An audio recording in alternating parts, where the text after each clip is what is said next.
Svrbež kože povezan s problemima jetre može biti vrlo neugodan, a nastaje zbog nakupljanja žučnih soli u vašoj koži, koje jetra ne može pravilno filtrirati.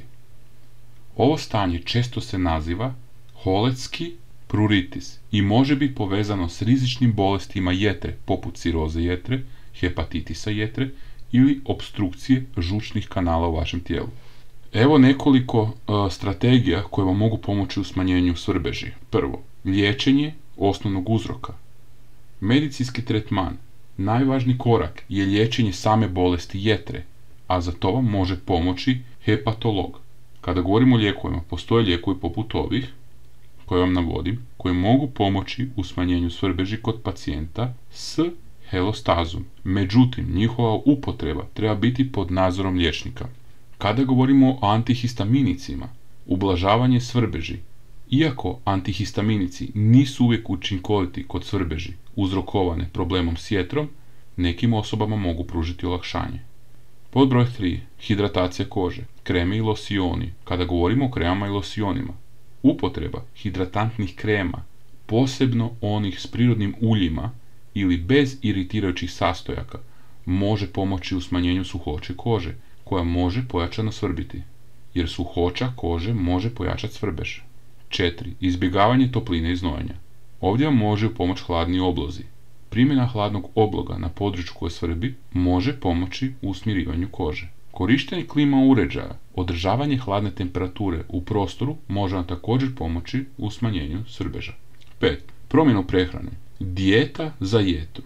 Smanjen unos masnoće i alkohola, te povećanje unosa voća i povrća i namirnica bogatih vlaknima može vam olakšati rad vaše jetre.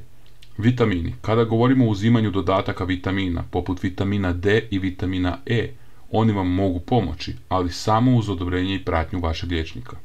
6. Postoji i opcija fototerapija.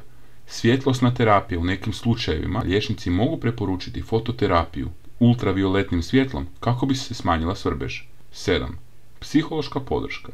Nekada sam stres može pogoršati svrbež, pa je tehnika opuštanja, meditacije ili terapije može biti korisna. Ovdje je jako važno da se svi ovi koraci koje sam vam naveo poduzimaju isključivo pod nadzorom vašeg liječnika, jer liječenje ovih stanja svrbeži kože ovisi isključivo o specifičnoj dijagnozi i stanju pacijenta te vaše jetre.